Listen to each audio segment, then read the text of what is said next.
السلام علیکم ورحمۃ اللہ وبرکاتہ۔ حدیث نمبر 26۔ بسم اللہ الرحمن الرحیم۔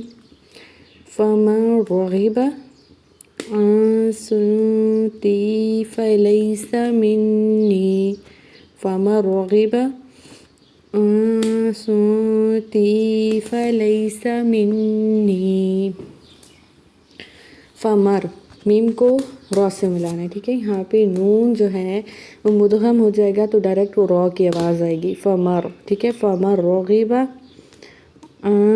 یہاں پہ آواز کو ناک میں چھپانا ہے، نون ساکنہ کی۔ یہاں پہ بھی سون تی ایک الف کے برابر لمبا ہوگا۔ فلیسا لئی آئلین ہے، منی نون پہ غنہ ہوگا کیونکہ نون مشدد ہے، شد کی وجہ سے یہاں پہ غنہ کریں گے۔